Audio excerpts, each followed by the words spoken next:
Gold trusted gold buyers మీరు తాకట్టు పెట్టిన బంగారాన్ని విడిపించి ఈ రోజు ఉన్న మార్కెట్ ధరకు కొనబడును.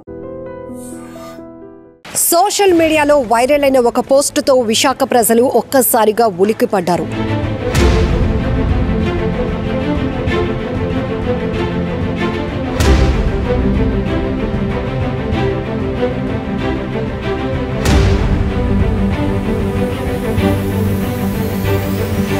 సోషల్ మీడియాలో వైరల్ అయిన ఒక పోస్టుతో విశాఖ ప్రజలు ఒక్కసారిగా ఉలిక్కిపడ్డారు. ఇంటెలిజెన్స్ విభాగంతో పాటు విశాఖ పోలీసులు కూడా దానిపైన సీరియస్ యాక్షన్ తీసుకున్నారు. ఇమీడియట్గా కసరత్తు ప్రారంభించారు. ఇంతకీ ఆ వైరల్ అయిన పోస్ట్ ఏంటి, విశాఖ ప్రజలను ఆందోళనకు గురి చేసిన ఆ పోస్ట్ ఏంటి అంటే, ఒక వ్యక్తి విశాఖలోని ప్రధానమైన కూడలలో అనుమానాస్పదంగా తిరుగుతున్నటువంటి పిక్చర్స్ కొన్ని సోషల్ మీడియా వేదికగా కొంతమంది వైరల్ చేశారు. అసలు ఈ వ్యక్తి ఎవరు, ఎందుకు ఇంత అనుమానాస్పదంగా తిరుగుతున్నారు, ఇప్పటికే ఆపరేషన్ సింధూర్ 2 కొనసాగింపులో భాగంగా జరుగుతున్న దాడి ప్రతిదాడుల నేపథ్యంలో పాక్ వికృతమైన దాడులు చేస్తోంది. భారత పౌరులను, భారత సైన్యాన్ని టార్గెట్ చేస్తున్నటువంటి దాడుల్లో ఏ క్షణంలోనైనా కొన్ని ముఖ్యమైన రాష్ట్రంలో, దేశంలో కొన్ని కీలకమైన ప్రాంతాల్లో దాడులు జరగటానికి అవకాశం ఉంది.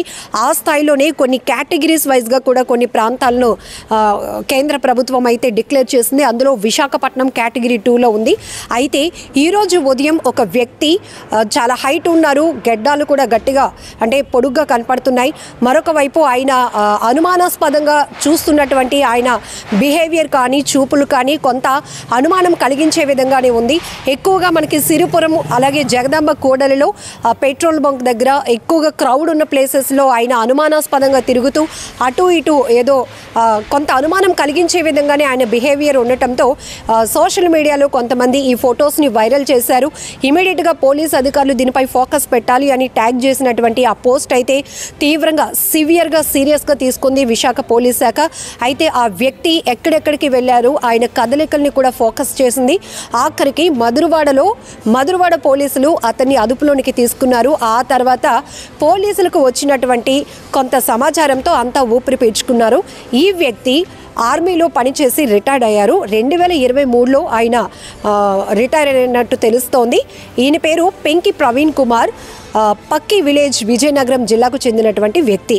అయితే ఇతను రోడ్లపైన ఇలాంటి ఒక బ్లూ కలర్ యూనిఫామ్లో గడ్డాలు పెంచుకుంటూ ఎందుకు అనుమానాస్పదంగా తిరుగుతున్నారు, ప్రతి ఒక్కరిలో ఒక భయాందోళన, ఒక ప్యానిక్ అవ్వటానికి కారణమయ్యారు అనే విషయాలపైన కూడా మధురవాడ ఏసీపీ అప్పలరాజు గారు పూర్తి స్థాయిలో విచారణ కొనసాగిస్తున్నారు. ప్రస్తుతం మధురవాడ పోలీసుల అదుపులోనే ఈ వ్యక్తి ఉన్నారు. అయితే అతను మానసిక స్థితి అంతగా బాగోలేకపోవడం వల్లే పూర్తి సమాచారం ఇవ్వలేకపోతున్నారు అనే విషయం తెలుస్తోంది. దాంతో అతని నుంచి కొంత సమాచారం తీసుకొని ఆ వ్యక్తి ఎవరైతే పెంకి ప్రవీణ్ కుమార్ వాళ్ళ నాన్నగారితో ప్రస్తుతానికి మధురవాడ ఏసీపీ అప్పలరాజు గారు ఫోన్లో మాట్లాడి కొన్ని విషయాలు తెలుసుకుంటున్నారు. సో విశాఖకి పక్కన ఉన్నటువంటి జిల్లా విజయనగరం కాబట్టి ఆ పక్కి విలేజ్ నుంచి వాళ్ళ కుటుంబ సభ్యులు కూడా పోలీసులు అయితే పిలిపిస్తున్నారు. ఇక్కడ ఎందుకు ఇంత భయాందోళన నెలకొంది, ఎందుకు ప్రజలు ప్యానిక్ అయ్యారు అంటే, మనం చూస్తున్నాం ఎప్పటికప్పుడు ఇప్పుడు జరుగుతున్నటువంటి ఈ దాడులు కావచ్చు, ఆపరేషన్ సింధూర్లో మన సైన్యం జరుపుతున్న ప్రతి దాడులు కావచ్చు, పాక్ వికృతమైనటువంటి దాడులు, విచక్షణారహితంగా జరుపుతున్న దాడుల్లో ఇప్పటికే కొంతమంది ప్రాణాలు కోల్పోతున్నటువంటి పరిస్థితుల్లో ఒకవేళ ఆర్థికంగా చాలా బలమైనటువంటి నగరంగా చెప్పే విశాఖని టార్గెట్లో ఇది కూడా ఉంది. రెడ్ అలర్ట్ జోన్స్లో కేటగిరీ 2లో వైజాగ్ కూడా ఉంది. కాబట్టి ఒకవేళ ఈ వ్యక్తి ఎవరు, ఎందుకు ఈ పరిసరాలను అలాగే ముఖ్యమైన కోడలలో తిరుగుతున్నారు, ఎందుకు ప్రతి ఒక్కటి నిశితంగా పరిశీలిస్తున్నారు అనేటటువంటి అనేక రకాల కోణాల్లో అనుమానాలు వ్యక్తమైన దృష్ట్యా ఇక్కడ ఇంటెలిజెన్స్ డిపార్ట్మెంట్ కావచ్చు, విశాఖ పోలీస్ డిపార్ట్మెంట్ కూడా అలర్ట్ అయింది. ఇమీడియట్గా అతని కదలికలను సీసీటీవీలో వాచ్ చేసి అలాగే సోషల్ మీడియాలో కూడా కొన్ని పోస్టులు వచ్చాయి. ఆ పోస్టుల్లో ఆ లొకేషన్ ఎక్కడ అనేది ట్రేస్ చేసి ఆఖరికి ఆయన్ని కొన్ని గంటల వ్యవధిలోనే మధురవాడలో అయితే పోలీసులు అదుపులోనికి తీసుకోవడం జరిగింది. ఇతను కూడా రిటైర్డ్ ఆర్మీ అని తెలిసిన తర్వాత అంతా ఒక్కసారిగా ఊపిరి పీల్చుకున్నారు. అయితే ఇతను రోడ్లపైన ఇలా ఎందుకు విచ్చలవిడిగా కొంత అనుమానాస్పదంగా తిరిగారు అనే దానిపై ఆయన మెంటలీ హెల్త్ కండిషన్ బాలేదు అనేటటువంటి ప్రైమరీ ఇన్ఫర్మేషన్ అయితే తెలుస్తోంది. ఏదేమైనా కూడా పోలీసులు ప్రతి ఒక్కరూ మనల్ని అలర్ట్ చేస్తుంది ఒకటే, ఎవరైనా అపరిచిత వ్యక్తులు, మీరు ఎప్పుడు చూడలేని వ్యక్తులు, వాళ్ళ కదలికలో ఏవైనా మనకు అనుమానాలు కనిపిస్తాయి, అనుమానాస్పదంగా తిరిగినా, ఇలాంటి డౌట్స్ ఏవి మీకున్నా కూడా ఇమ్మీడియట్గా 100 నెంబర్కి కాల్ చేయండి. అలాగే మీరు కూడా అలర్ట్ అవ్వండి, అప్రమత్తంగా ఉండండి అనే సంకేతాలు ఇచ్చిన నేపథ్యంలోనే ఇది కూడా ఏమో అనే ఒక కోణంలో ఎవరో అటుగా వెళ్తున్నటువంటి రోడ్డుపై అతని కదలికలను చూసి కాస్త అనుమానం వచ్చిన వ్యక్తులు ఇది వైరల్ చేశారు. అయితే పోలీసులు కూడా దీనిపైన ఫైర్ అవుతున్నారు. సో ఇలా ఇమీడియట్గా సోషల్ మీడియాలో అప్లోడ్ చేసి అందరినీ ప్యానిక్ చేసే కంటే ముందే మాకు సమాచారం ఇచ్చుంటే కనుక దీనిపైన ఇమీడియట్గా మేము యాక్షన్ తీసుకొని ఉండేవాళ్ళము అనేటటువంటి అభిప్రాయాన్ని కూడా పోలీస్ శాఖ వ్యక్తం చేస్తోంది. ఏదేమైనప్పటికీ కూడా ఇక్కడ కొంత అలర్ట్గా ఉండటం అనేది చాలా ఇంపార్టెంట్. ఏ క్షణంలో ఏం జరుగుతుందో ఎవరు ఊహించలేనటువంటి పరిస్థితి.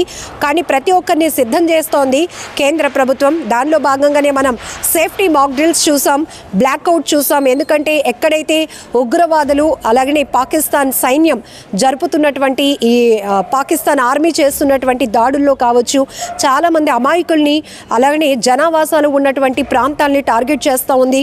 రాజస్థాన్పై కూడా వరుస దాడులు చేస్తుంది. ఇవన్నీ మనం చూస్తూ ఉన్నాం. కాబట్టి పంజాబ్లో కూడా ఇప్పటికే ప్రభుత్వం కీలకమైనటువంటి ఆదేశాలు ఇచ్చింది. ఇన్స్టిట్యూట్స్ కానీ, కాలేజ్ కానీ, స్కూల్స్ కానీ ఆ పిల్లల యొక్క బాధ్యత పూర్తిగా యాజమాన్యాలదే. అవసరమైతే మీరే వాళ్ళకి కావాల్సినటువంటి వసతులన్నీ కూడా ప్రొవైడ్ చేయండి, కానీ బయటకు రావడానికి వీల్లేదు అంటూ కూడా పంజాబ్లో ఉన్నటువంటి విద్యాశాఖ ఇమీడియట్గా కొన్ని గంటల ముందే ఒక కీలకమైన ప్రకటన ఇచ్చింది.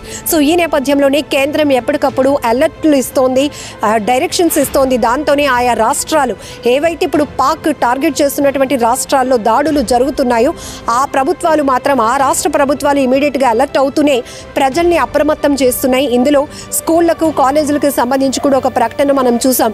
ఇలా రాజస్థాన్ కావచ్చు, పంజాబ్ ఇలాంటి రాష్ట్రాలు ఎక్కడైతే మనకి దాడులు కొనసాగుతూ ఉన్నాయో, ప్రజల్ని వాళ్ళు టార్గెట్ చేస్తున్నారో ప్రజలు అప్రమత్తంగా ఉండాల్సిన అవసరం ఉంది.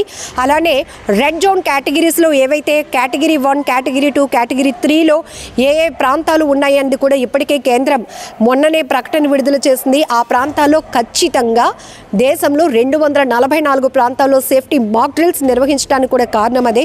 ప్రజలు ఒకవేళ అలాంటి దాడులు జరిగితే ఆ టైంలో సైరన్లు మోగితే ఎలా అప్రమత్తంగా ఉండాలి, ఎలా వాళ్ళని వాళ్ళు ప్రొటెక్ట్ చేసుకోవాలి. ఎందుకంటే మన సైన్యం అంతా కూడా బోర్డర్లో అక్కడ సెక్యూరిటీలో ఉంది కాబట్టి, బోర్డర్లో సేవల్లో ఉంది కాబట్టి ఇప్పుడు ప్రతి పౌరుడు కూడా ఒక సైనికుడిగా మారాల్సిన అవసరం ఉంది అనే సంకేతాలు ఇప్పటికే కేంద్రం ఇచ్చింది. కాబట్టి ఖచ్చితంగా అందరూ అలర్ట్గా ఉండాల్సిన అవసరం ఉంది.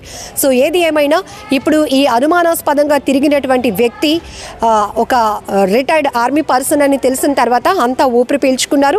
ప్రస్తుతం ఆ వ్యక్తి పోలీసుల అదుపులోనే ఉన్నారు.